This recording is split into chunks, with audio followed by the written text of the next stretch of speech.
Tonight, we begin with a story that shouldn't make sense, yet somehow does. A tale of two souls who found love in the most unlikely of places at the most impossible of times. Before you settle in and let your mind drift towards sleep, take a moment to get comfortable, dim the lights, and let the world outside fade away. This is a story about Harley Quinn and the Joker, but not the one you might expect. This is their story, told differently, gently, like a lullaby whispered under starlight. In the heart of Gotham City, where the nights are long and the shadows dance between streetlights, there lived a woman named Dr. Harley Quinn. She had golden hair that caught the light like spun sunshine, and eyes that sparkled with genuine kindness. Every morning, she walked through the corridors of Arkham Asylum with a spring in her step and hope in her heart, believing that everyone, no matter how lost, deserved a chance at happiness. Dr. Quinzel wasn't like the other doctors at Arkham, where they saw problems to be solved. She saw people to be understood, where they carried clipboards and spoke in clinical terms. She carried homemade cookies and spoke with warmth that could melt even the coldest hearts. The patients adored her, the staff respected her, and the administrators tolerated her unconventional methods because somehow they worked. Her office was unlike any other in the sterile halls of Arkham. Soft yellow curtains filtered the harsh fluorescent lighting. Comfortable chairs replaced the standard institutional furniture. Fresh flowers sat in mason jars on her desk, their sweet fragrance a gentle reminder that beauty could bloom anywhere. The walls were painted a calming shade of lavender, and inspirational quotes were written in elegant script along the borders. It was a sanctuary of peace in a place that had forgotten what peace looked like. Every patient who entered Dr.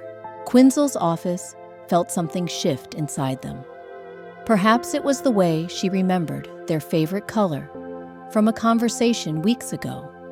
Maybe it was how she never looked at her watch during their sessions, giving them her complete and undivided attention.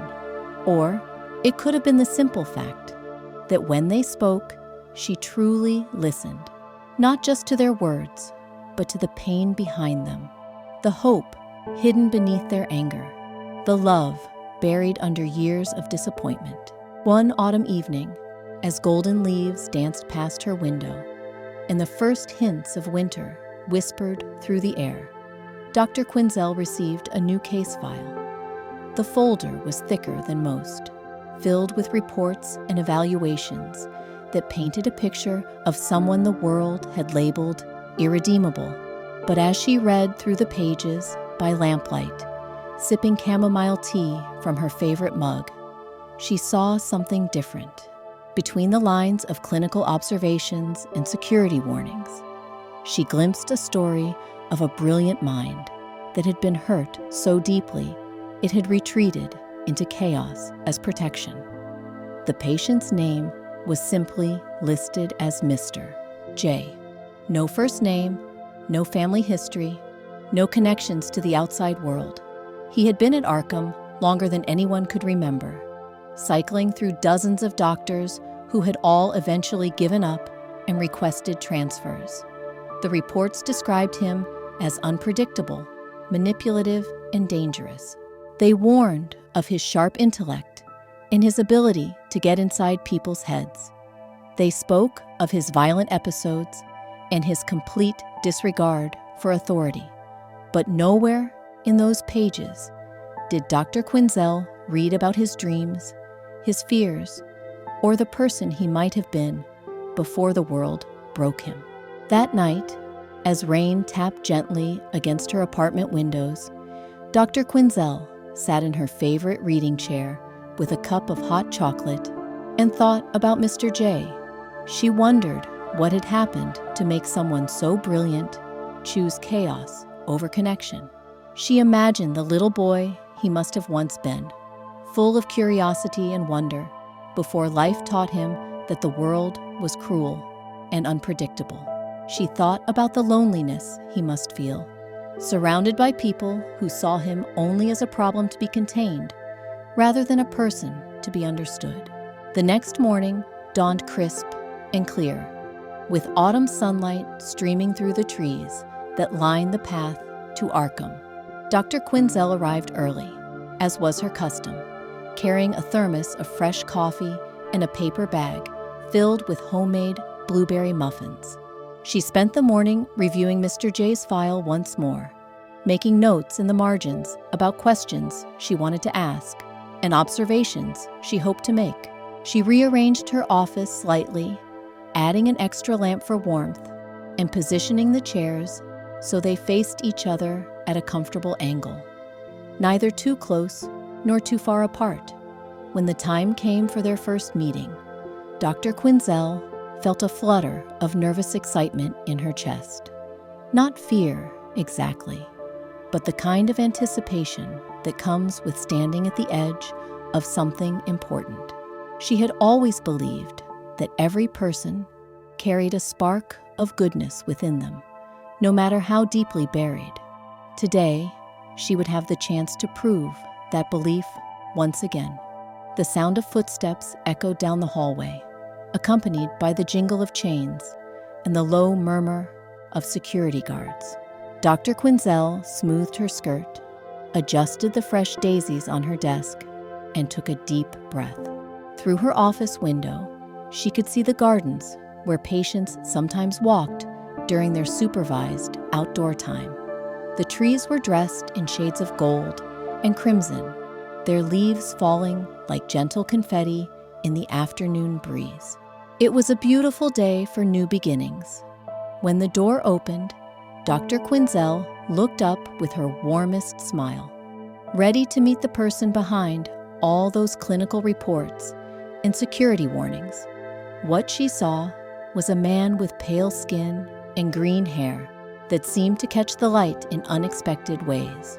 His eyes were sharp and intelligent, but there was something else there too, something that looked almost like surprise at seeing her genuine expression of welcome. Mr. J was thinner than she had expected, and his standard issue clothing hung loosely on his frame. His hands were secured with restraints, but his posture was alert and curious. For a moment, they simply looked at each other across the small space of her office, two people from very different worlds, about to embark on an unexpected journey together. "Good afternoon," Dr. Quinzel said softly, her voice carrying the same warmth she offered to every patient. "I'm Dr. Harleen Quinzel, but you can call me Harleen if you'd like. I'm very glad to meet you." The man tilted his head slightly, studying her with those piercing eyes. She could practically see the gears turning in his mind as he tried to categorize her, to figure out what kind of game she might be playing. But Dr. Quinzel wasn't playing any games. She was simply being herself, offering the same genuine kindness she had always believed could change the world, one person at a time. "Please, have a seat wherever you're comfortable," she continued, gesturing to the chairs she had arranged. "I thought we might start by getting to know each other a little. I've read your file, of course, but I'm much more interested in hearing your story from you." As the security guards removed his restraints and positioned themselves by the door, Mr. J moved with a fluid grace that seemed almost theatrical. He chose the chair closest to the window, where the afternoon sunlight painted golden patterns on the floor. For the first time in longer than he could remember, someone was looking at him, not with fear or clinical detachment, but with genuine curiosity and something that looked remarkably like hope. Dr. Quinzel settled into her own chair, notebook balanced on her lap, but pen still capped. She had learned long ago that the most important conversations happened when people felt heard rather than studied. The autumn breeze rustled the curtains slightly, carrying with it the scent of falling leaves and the promise of change. "I have to admit," she said with a small laugh, "I'm a bit nervous, not because of anything I've read about you, but because I always feel this way when I'm about to meet someone new. There's something exciting about not knowing what we might discover about each other, don't you think?" For the first time in years, Mr. J found himself at a loss for words, not because he couldn't think of something clever or cutting to say, but because her honesty was so unexpected, so completely different from every interaction he'd had with the countless doctors who had sat across from him before. Here was someone who admitted to being nervous, who spoke of discovery rather than diagnosis, who looked at him as though he were a person worth knowing rather than a problem to be solved. The silence stretched between them, but it wasn't uncomfortable. Outside, a cardinal landed on the windowsill, its bright red feathers vivid against the glass. Dr. Quinzel noticed it and smiled, pointing it out with childlike delight. "Oh, look at that beautiful bird. I've always thought cardinals were good luck. My grandmother used to say they were messages from people who loved us, reminding us we're not alone." Mr. J watched the cardinal for a long moment, something shifting behind his eyes. When he finally spoke, his voice was softer than Dr. Quinzel had expected, almost musical in its cadence. "My grandmother used to feed birds," he said quietly. "She had this little wooden feeder outside her kitchen window. Sparrows mostly, but sometimes a blue jay would visit. She'd save her breadcrumbs for them every morning." Dr. Quinzel felt her heart flutter at this unexpected glimpse into his past. She leaned forward slightly, not with the eager hunger of someone seeking information, but with the gentle attention of someone truly listening. "That sounds lovely. She must have been very kind." "She was." The words came out almost like a sigh. "She used to say that taking care of small things was practice for taking care of big things.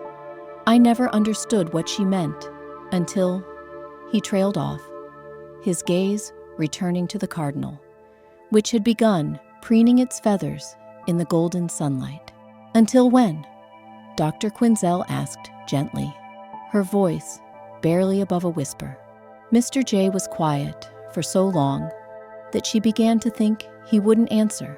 The cardinal flew away, leaving only the soft rustle of autumn leaves against the window.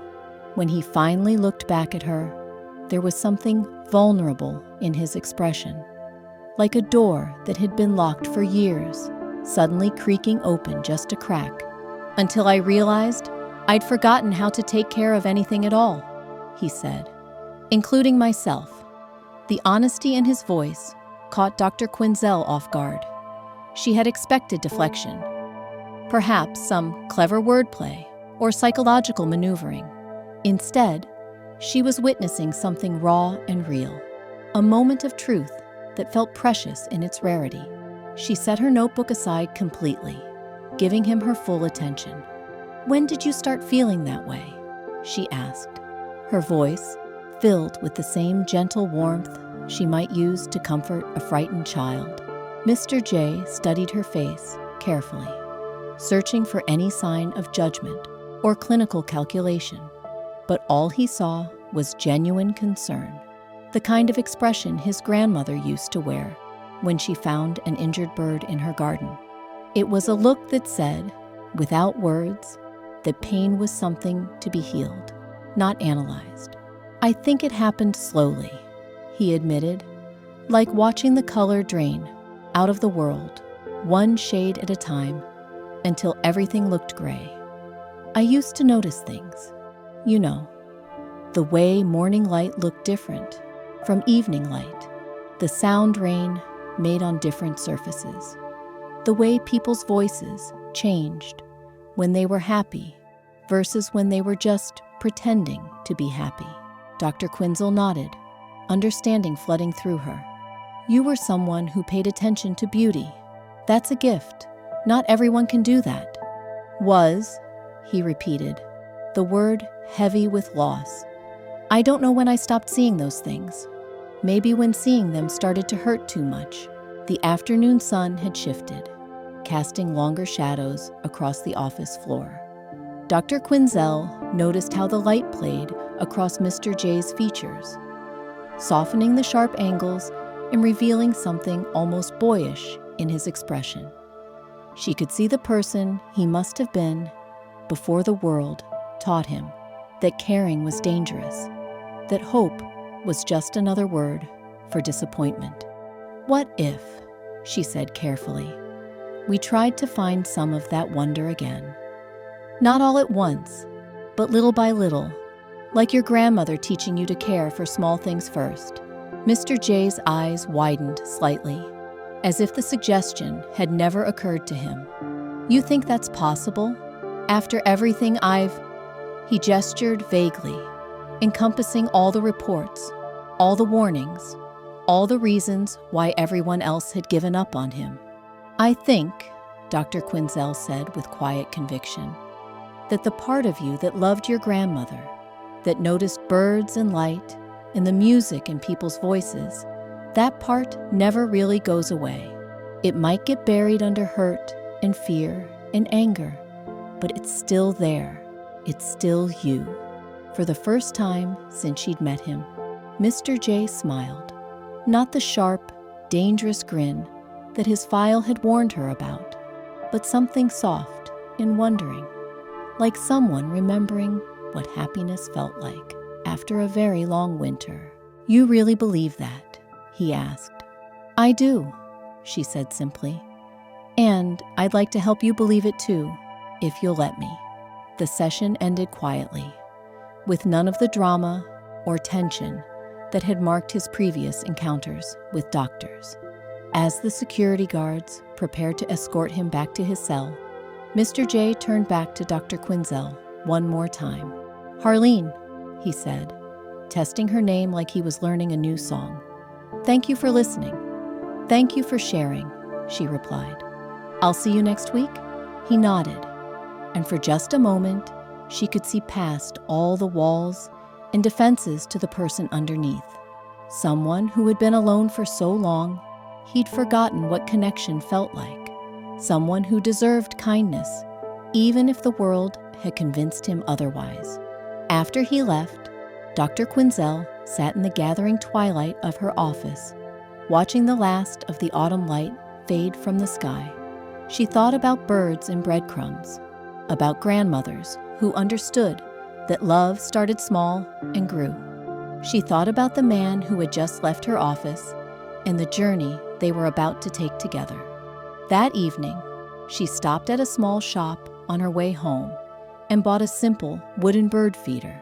It wasn't much, but it was a beginning. Tomorrow, she would hang it outside her office window. And maybe, just maybe, they could start practicing how to care for small things again. The weeks that followed brought a gentle rhythm to their meetings.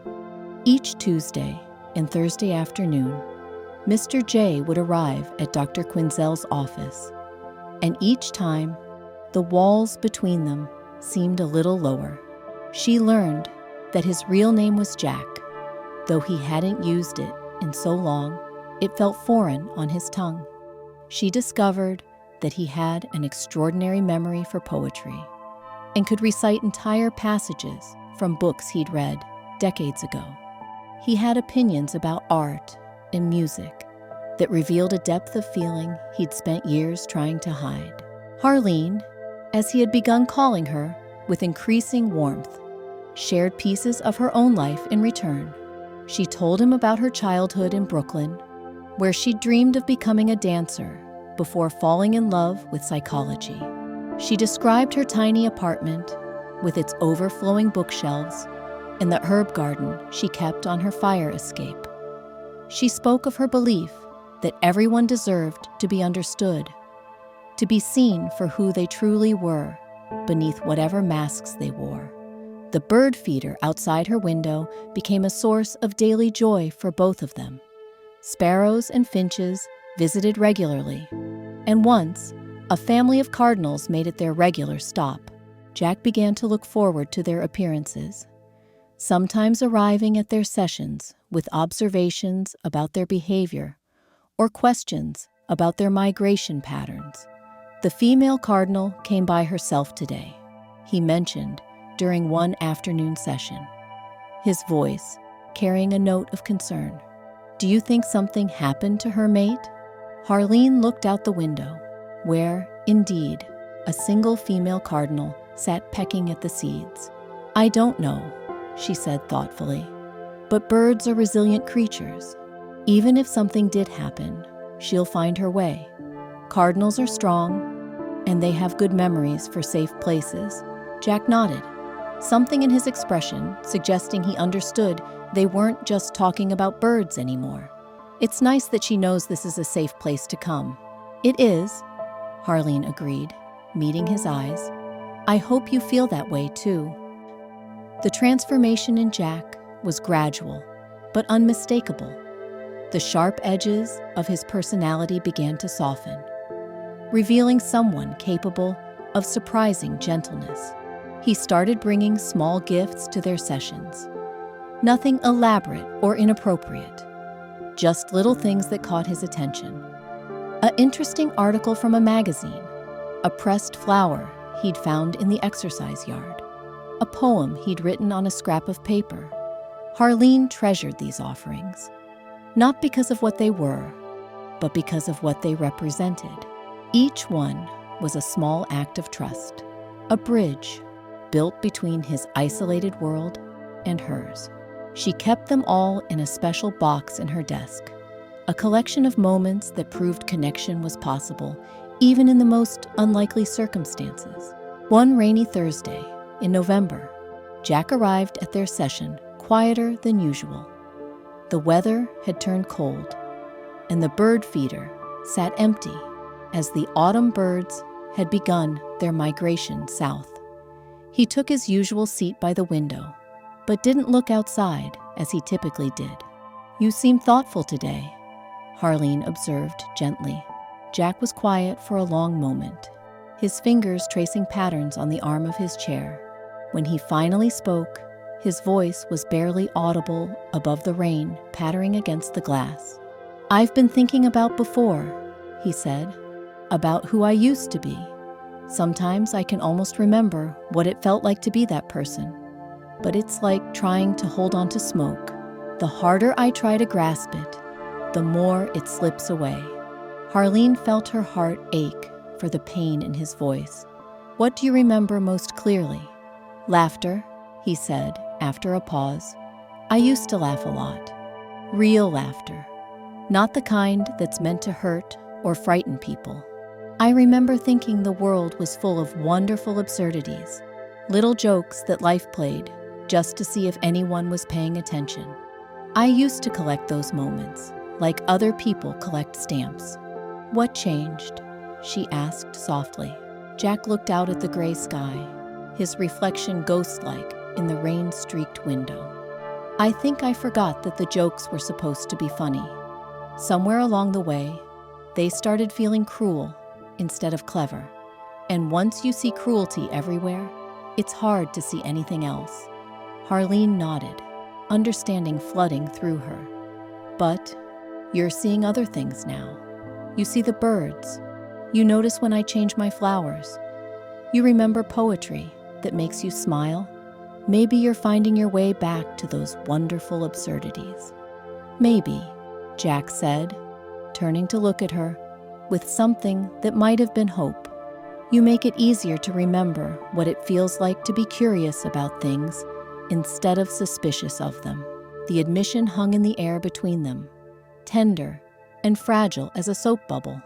Harleen felt something shift in her chest, a warmth that had nothing to do with the heating system and everything to do with the man sitting across from her.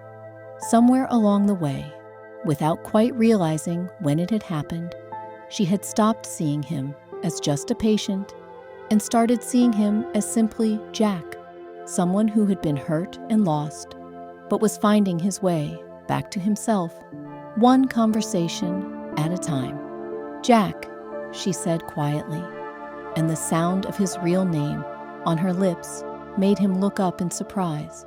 I want you to know that I see you, not the person in the files or the reputation that follows you around this place. I see the person who remembers his grandmother's kindness, who worries about solitary birds, who writes poetry on scraps of paper. That person was never really lost. He was just waiting for someone to look closely enough to find him. Jack sat very still for a long moment, as if her words were something he needed to hold carefully, like a piece of delicate glass that might shatter if handled too roughly. When he finally spoke, his voice carried a tremor that had nothing to do with cold and everything to do with the kind of vulnerability that comes from being truly seen for the first time in years. I used to think I was broken, beyond repair, he whispered, like a clock that had been dropped one too many times, all the pieces scattered and impossible to put back together properly.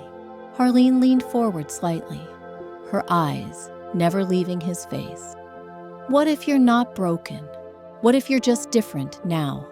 Sometimes when things are taken apart and put back together, they work in new ways, but that doesn't mean they're damaged. Sometimes they're just transformed. The rain continued its gentle percussion against the windows, creating a cocoon of intimacy around their conversation. In the soft light of her desk lamp, Jack looked younger somehow, as if speaking his truth aloud had lifted years of weight from his shoulders. Do you really think that's possible? He asked. That someone can change so completely and still be themselves? I think, Harleen said carefully, that we're all constantly becoming who we're meant to be. Life shapes us, sometimes gently and sometimes harshly, but each experience adds something to who we are. The person you were before wasn't erased. He's still part of you, just layered over with everything you've learned since then. Jack considered this, his fingers absently tracing the condensation on the window beside him. You know what's strange? Talking to you, I feel like I'm remembering how to be curious instead of calculating. When I wake up in the morning, I actually wonder what we might talk about, what new thing I might discover about myself or the world. I haven't felt anticipation like that in longer than I can remember. Harleen felt a flutter of something warm and bright in her chest. Over the months of their sessions, she had watched Jack slowly emerge from the fortress of defenses he'd built around himself. But more than that, she had found herself looking forward to their meetings with an eagerness that went beyond professional interest. She had begun to care for him, not as a doctor cares for a patient, but as one person cares for another. It was a realization that should have alarmed her, but instead, it felt as natural as breathing. I look forward to our conversations too, she admitted softly. You see things in ways that surprise me. You notice details that other people miss, and you have this wonderful way of finding connections between seemingly unrelated ideas. Talking with you has made me think about my own life differently. Jack turned to face her fully, his green eyes bright with interest. How so? Harleen tucked a strand of blonde hair behind her ear, suddenly feeling shy under his attentive gaze. You've reminded me to pay attention to small, beautiful things. The way light changes throughout the day, the different songs birds sing, the way words can carry multiple meanings depending on how you arrange them. I realized I'd been so focused on helping others find wonder in their lives that I'd stopped looking for it in my own. And have you found it? Jack asked, his voice soft with genuine concern. Yes, she said, meeting his eyes. In the most unexpected places. The silence that followed was different from the comfortable quiet they'd shared before. This was charged with possibility, heavy with things unsaid, but deeply felt. Jack seemed to sense it too, because his expression grew thoughtful, almost contemplative. "Harleen," he said eventually, "I need to tell you something, and I hope it won't change how you see me." She nodded encouragingly, though her heart began to beat a little faster. "You can tell me anything, Jack. Nothing you say will make me think less of you." He took a deep breath, as if gathering courage. "I've been in love with you for weeks now. Not the desperate, possessive kind of love that tries to own someone, but the kind that wants to see you happy and safe and free to be exactly who you are. I know it's inappropriate, and I know it complicates everything, but I couldn't keep pretending it wasn't true." Harleen felt the world tilt slightly, not in a frightening way, but like stepping from solid ground onto the deck of a gently rocking boat. Her professional training told her this was a boundary that shouldn't be crossed, but her heart recognized something true and precious in his confession. "Jack," she said quietly, "I need to be honest with you too. What I feel for you goes beyond what a doctor should feel for a patient. Somewhere along the way, you stopped being a case study and became someone I genuinely care about. Someone I've come to love." The admission hung in the air between them, like a bridge neither was quite sure they should cross. Jack's eyes widened with wonder and disbelief, as if he couldn't quite process that someone might love him, not despite his flaws, but because of the whole, complicated, beautiful person he was. "Is that even possible?" he whispered. "Can something good come from a place like this?" "I think," Harleen said, her voice steady despite the way her heart was racing, "that love finds a way to bloom wherever there are people brave enough to be vulnerable with each other. And you, Jack, are one of the bravest people I've ever met." Outside, the rain had stopped, and a single shaft of golden sunlight broke through the clouds, illuminating the bird feeder, where a pair of cardinals had come to rest. They sat side by side, preening each other's feathers in a display of simple, natural affection. Jack noticed them too and smiled, the expression transforming his entire face. "Do you think they mate for life?" "Cardinals do," Harleen confirmed. "They choose each other and stay together through all seasons. They build their nests together, raise their young together, and even when they migrate, they travel as a pair." "That sounds nice," Jack said wistfully. "Having someone who chooses to stay, no matter what storms come." Harleen felt tears prick the corners of her eyes, not from sadness, but from the overwhelming tenderness she felt for this man who had learned to expect abandonment from everyone in his life. "You deserve that kind of love, Jack. You deserve someone who chooses you, not just once, but every day." "Do you think," he asked hesitantly, "that we could find our way to something like that? I know it seems impossible given where we are and who we are, but maybe impossible things happen sometimes."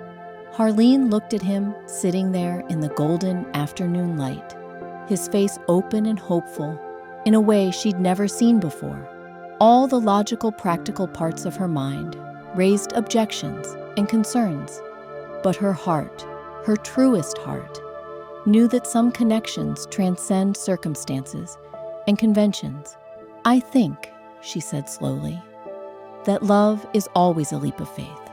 And I think that if two people care enough about each other, they can find a way to build something beautiful together, even if it doesn't look like what other people expect." Jack's smile was radiant, like sunrise after the longest night. "Then maybe we could try. Take it slowly, figure it out as we go." "Maybe we could," Harleen agreed, feeling lighter than she had in months. As their session came to a natural end, neither of them wanted to break the spell of intimacy they'd woven around themselves. But Jack stood eventually, moving with a grace that seemed less guarded than usual. At the door, he paused and turned back to her. "Thank you, Harleen, for seeing me, for believing in me, for having the courage to be honest about what you feel. I promise you won't regret taking this chance on us." After he left, Harleen sat in her office as the last light of day painted everything in shades of gold and rose. She thought about the journey they'd taken together, from that first nervous meeting to this moment of mutual recognition and possibility. Love had indeed found a way to bloom in the most unlikely soil, and she found herself eager to see what would grow from the seeds they'd planted together. That night, she went home to her small apartment and sat by her window, watching the city lights twinkle like earthbound stars. For the first time in her professional career, she had allowed her heart to lead instead of her head, and rather than feeling reckless, she felt more herself than she had in years.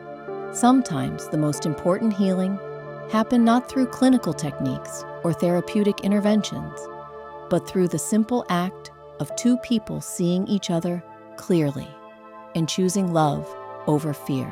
The following weeks brought a new dimension to their relationship. They were still doctor and patient officially, but privately, they were two people exploring the delicate territory of new love. Their conversations ranged from profound to playful, from philosophical discussions about the nature of redemption to gentle teasing about their different tastes in music. Jack began to change in ways that surprised even Harleen. The sharp cynicism that had once armored him softened into playful wit. The anger that had driven so many of his destructive choices transformed into passionate advocacy for the other patients at Arkham, who, like him, had been written off as hopeless cases. He started volunteering in the facility's garden, finding peace in the simple act of nurturing growing things. Harleen watched these changes with a mixture of professional satisfaction and personal joy. She had always believed in the power of love to heal, but seeing it work its magic on someone she cared for so deeply was more beautiful than she had ever imagined. Jack was becoming the person he had always been capable of being, given the right environment and the right encouragement. One evening in early December, as snow began to dust the grounds of Arkham, Jack appeared at their session, carrying something wrapped in newspaper. His eyes danced with barely contained excitement as he settled into his chair. "I made something for you," he said, carefully unwrapping his gift. Inside was a small wooden bird, carved with extraordinary delicacy and painted in the bright red and black of a cardinal. "I've been working on it in the craft shop. I wanted to give you something that would remind you of all the good things we've discovered together." Harleen accepted the carved bird with hands that trembled slightly. The workmanship was exquisite, every feather detailed with loving precision. But more than its beauty, she was moved by the hours of careful work it represented, the thought and love that had gone into its creation. "Jack, it's absolutely beautiful," she breathed. "I'll treasure it always. There's something else," he said, suddenly looking nervous. "I've been thinking about our future, about what's possible for us. I know I can't give you a traditional courtship or the kind of life most people would consider normal, but I can give you my whole heart, my complete devotion, my promise to spend every day trying to be worthy of your love." Harleen felt tears slip down her cheeks as she looked at this man who had been labeled irredeemable by so many, but who had just offered her the most beautiful declaration of love she had ever heard. "You already are worthy, Jack. You've always been worthy." As winter deepened around Arkham, their love deepened too. They found ways to be together that honored both their feelings and the constraints of their situation. Harleen would arrive early for their sessions and they would share coffee and quiet conversation as the sun rose over the snow-covered grounds.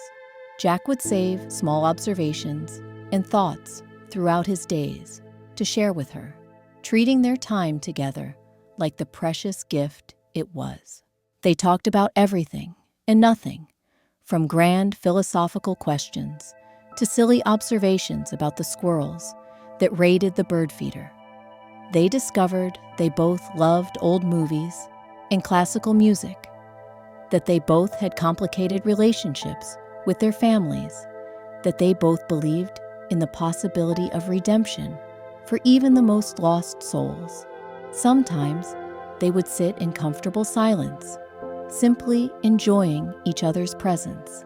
Jack would watch Harleen as she worked on her notes or tended to the small plants she kept on her windowsill, marveling at the gentle competence with which she approached everything in her life. Harleen would observe Jack as he read or sketched, amazed by the focus and intensity he brought to even simple tasks when he felt safe and valued. Their love story was unlike anything either of them had ever imagined for themselves. It was built on stolen moments and whispered confessions, on trust earned slowly, and promises made in the spaces between words. It was not the grand romance of movies or novels, but something quieter and perhaps more powerful because of the obstacles they had overcome to find each other. As Christmas approached, Harleen began to think seriously about their future. She knew that their current situation could not continue indefinitely.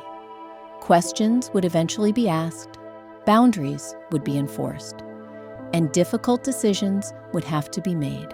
But for now, in the warm glow of new love and mutual discovery, she chose to focus on the miracle of what they had found together, rather than the challenges that lay ahead. One snowy evening in late December, Jack sat in his cell, sketching by lamplight, when an idea began to form in his mind. The holidays were approaching, and he wanted to do something special for Harleen, something that would show her how much their time together meant to him. He had been working in the Arkham Library, helping to reorganize books and repair damaged volumes, and had discovered a collection of poetry that spoke to his heart. That night, he began copying verses by hand onto pieces of paper he had carefully saved. Not just any verses, but ones that captured the wonder he felt when he looked at her, the gratitude that filled his chest when she smiled, the hope that had taken root in his heart because of her unwavering faith in him. He worked slowly, carefully, his handwriting flowing across the page in elegant script. Each word was chosen with purpose, each line a small gift of beauty. When Christmas morning arrived, Arkham felt different somehow. The staff had decorated the common areas with garland and lights, and the kitchen had prepared a special meal. But for Jack, the real magic was in the small, wrapped bundle he carried to their session that afternoon. Inside were dozens of handwritten poems, each one expressing a different facet of his love and appreciation. Harleen opened the gift with trembling fingers, her eyes growing wide as she realized what he had created for her. "Jack, this is incredible. Did you write all of these?" "Some I wrote, others I found and copied, because they said what I couldn't find words for," he admitted, suddenly shy. "I wanted you to have something you could keep, something that would remind you of how you've changed my life, even when we're not together." She read through several of the poems, each one more beautiful than the last. There were verses about morning light and bird songs, about the courage it takes to love someone fully, about finding home in another person's presence. Her favorite was a simple piece he had written about watching her tend to her plants, describing how her gentleness with growing things had taught him to be gentle with himself. "This is the most thoughtful gift anyone has ever given me," she said softly. "I'll read them every night before I go to sleep." As winter gave way to spring, their relationship continued to flourish in the protected space they had created together. The bird feeder outside Harlene's window became active again as migrating species returned from their southern journeys. Jack delighted in identifying each new visitor, sharing his observations with the enthusiasm of someone discovering the world anew.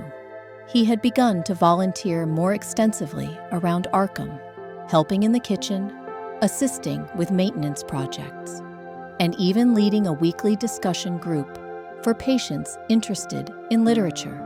The staff had noticed the change in him, the way he moved through the facility with purpose rather than restlessness, the kindness he showed to other patients who were struggling.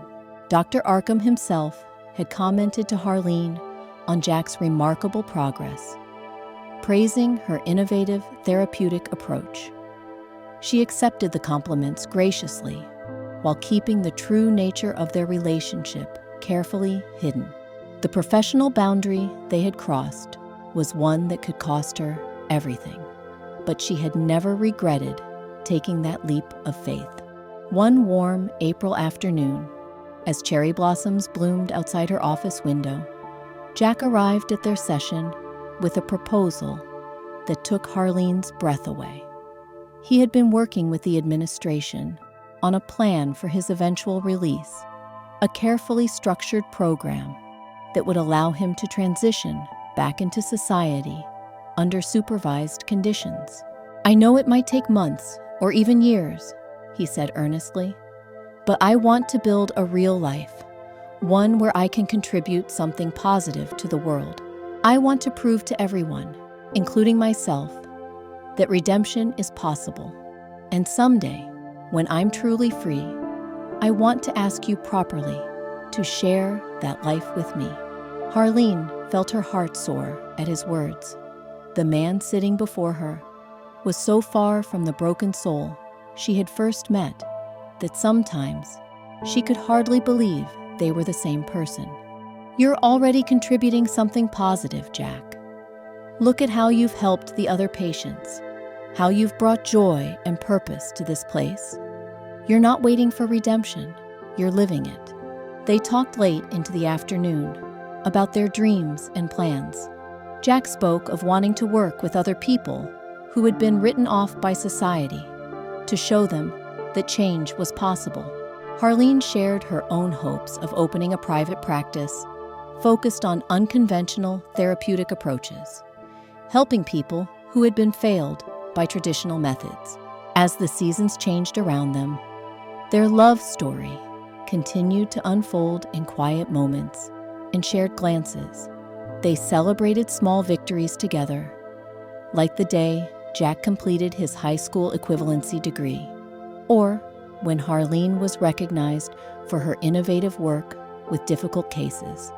They supported each other through challenges, like Jack's occasional setbacks when old fears resurfaced, or Harlene's struggles with the ethical complexity of their situation.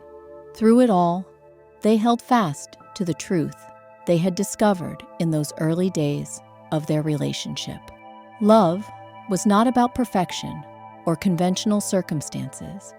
It was about seeing someone completely, accepting them fully, and choosing to walk forward together, regardless of what obstacles might appear along the way. The bird feeder outside Harlene's window had become a symbol of their journey together. Through every season, it provided a place of safety and nourishment for creatures who needed refuge, just as their love had become a sanctuary for two souls who had found each other against all odds, proving that sometimes the most beautiful things grow in the most unexpected places. As summer arrived, with its warm breezes and long golden evenings, Jack and Harlene settled into a rhythm that felt as natural as breathing. Their love had weathered its first year, growing stronger and deeper with each passing month. They had learned to communicate, not just with words, but with glances and gestures, developing their own private language of affection that could be shared even in the presence of others. The gardens at Arkham were particularly beautiful that year, thanks in part to Jack's dedicated care. He had transformed what had once been an overgrown patch of weeds into a thriving sanctuary, filled with flowers, herbs, and vegetables. Patients and staff alike found peace walking among the neat rows of plants, and Jack took quiet pride in knowing he had created something that brought joy to others. And so our gentle tale draws to a close, like the last notes of a lullaby fading into the peaceful silence of night. Harleen and Jack found something that many search for their entire lives, a love that sees past surface imperfections to the beautiful soul beneath. They discovered that healing happens not through grand gestures or dramatic transformations, but through the quiet miracle of two people choosing to understand each other completely. In their story, we see that hope can bloom anywhere, that kindness can unlock the most guarded hearts, and that love, when given freely and without condition, has the power to rewrite even the most broken stories. As you drift toward sleep tonight, carry with you their truth, that everyone deserves to be seen, to be valued, and to find their own honor. Expected garden where beautiful things can grow. Sweet dreams.